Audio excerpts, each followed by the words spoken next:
Alright, good evening ladies and gentlemen. I thought I would record a VodCast episode while just lying down on the bed because I didn't have the energy to be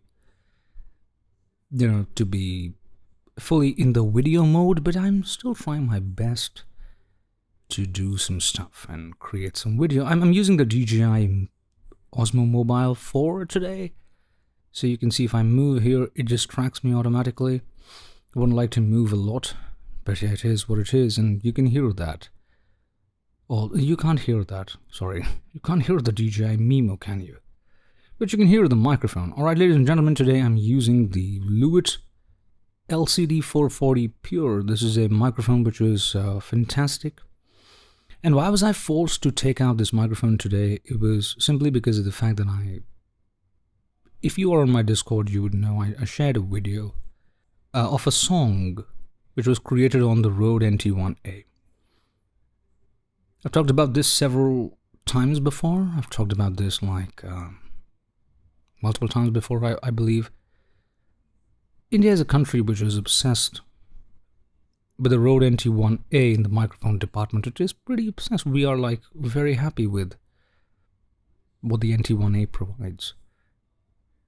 And if you listen to those recordings, if you listen back to them, you would know that, it's not bad.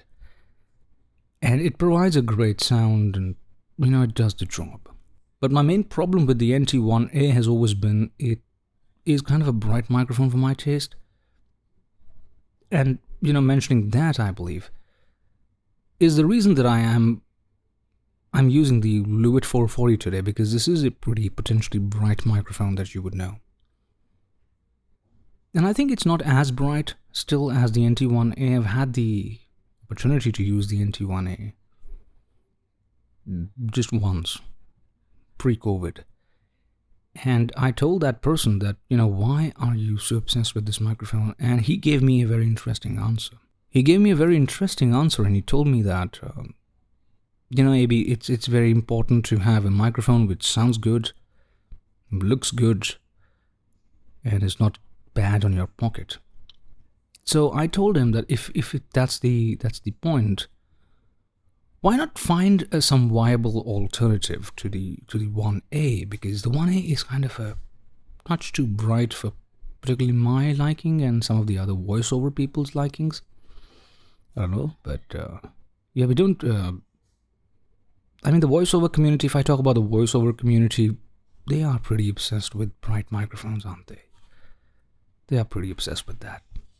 But what I feel is that the singing community is especially very obsessed with the air in the microphone sounds and tonality. So while I was analyzing this and I was doing all sorts of stuff, I thought, why not use a bright microphone myself today? And trust me, after I used the ribbon microphone, things were good with the ribbon microphone, but I kind of did not like the straight out of the microphone sound in that microphone. I did not. So I decided to take some action about it, do something about it, and that will be done and you'll know about it.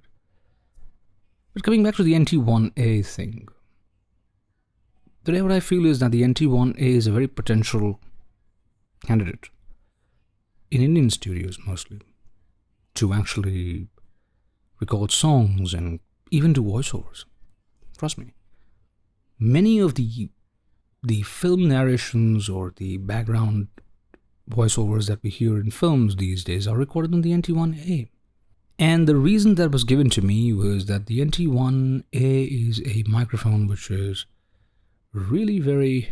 let me adjust the camera angle. I want to be here, and because it gives me kind of a nice perspective. I'm just obsessed with framing and filming, and my throat is not doing its best today, but this is not a voiceover session, it's just a talking head. So the thing with the NT1A is that people think that it is very affordable, in their price range. Now, the point that I would like to make here today is that if you really think that the NT1A is very affordable, just look around you. Look around you. There are options, which are viable and better in terms of quality, in terms of overall sound. And when today I was using the Luit 440, I just switched it directly from the ribbon microphone, and this thing sounded like crazy in the top end. And I do understand why people would have an inclination towards microphones that sound crazily bright. They would probably love to have a microphone that sounds like, gives them the pleasant, airy feel. Is that really pleasant? Let me know if you think it's pleasant to have those excessively airy microphones. I can't call this guy excessively airy, but it has that air factor, which is the reason for obsession mainly. But on my voice, I believe it's kind of doing the job, and it's still doing its job pretty well. So I just regularly fail to understand the NT1A obsession here, and I am really sometimes I get really depressed because there is so much better that you can do than the NT1A. I'm not saying the NT1A is a bad microphone by any stretch of imagination. No piece of gear or equipment is per se bad or good unless it's serving your purpose, unless it's giving you what you want. So if you really want to have the NT1A sound, please go for it. If it suits you. In fact, I've heard people do voiceovers on the NT1A. I've heard them, sounding good. That doesn't mean that the NT1A can't sound good. The NT1A has the potential completely to sound great. And but this thing always keeps on happening, with me. I just want to know why there's this obsession. And I posted this on my Discord. I posted it. I asked people there that, I don't know how many people will answer that, but it's okay. I don't understand why, the NT1 obsession. I actually want to know how bad is it for spoken word. Because you're hearing the luit, all this while you've been hearing the luit. This isn't a bad microphone for spoken word. And again, I repeat, for your convenience, if you may, this, ladies and gentlemen, is the Luit LCD 440 Pure. I'm connected to my Zoom U22. I'm recording my audio on my iPad. I'm recording my video on my iPhone. I'm using the DJI Osmo Plus Mobile 4, probably, to balance the thing and actively track myself. So you can see I can track if I move. The gimbal moves, and I don't have to pay attention to my framing all the time. Of course, I do my framing according to rule of thirds sometimes. Sometimes I use the golden rule. It's just a mood thing. But it is what it is, and it's right in front of you. So yeah, the NT1A obsession, it just drove me crazy to create this video today. And I hope that this episode of VodCast is not being shot in the best of lighting and the best of surroundings, but I think it'll give you the cozy and closed feels that we always look out for in VodCasts. And I had to do a few episodes on... I had to do a VodCast episode on vlogging setup and everything, but I couldn't because, work is just very killing right now. It always is. So if you want to have a view of the microphone, I can probably help you with that. Here is... If I can just... Here is the LCD 440 Pure. Can you see that? The active tracking won't let me go, and it just comes back. So that's great. But yeah. And honestly, why I'm using the active tracking on the DJI Osmo Mobile today, I wanted to test it out on video. I want to test it out on a talking head video. Like right now, I'm in the frame and I'm trying to talk to you. I'm talking to you. What is wrong with me? Anyways, I'm talking to you and it's tracking me actively. You can see I'm moving again here and there. Then I'm so tired today. It was a Saturday. People were not working, but I was working. And tomorrow is Sunday. I am working again. Because day after tomorrow, Monday, is a deadline for a GST return. So yeah, we are working here tirelessly, and it's been a great experience. Working and not working. Sometimes we take an off day, sometimes we don't. And it's also, ladies and gentlemen, been a great experience using the Luit LCD 440 Pure. I believe this is one of my favorite microphones in the mid-tier, and I have some high-tier microphones as well in the condenser department, but more on them later. I would have easily hooked a 102 or something, 47 Junior, probably here, SM27, but I chose the Luit today because it was some time since I used this one. And so second thing that I wanted to talk about in today's podcast is how social media, especially Twitter, I actually posted a screenshot of two people.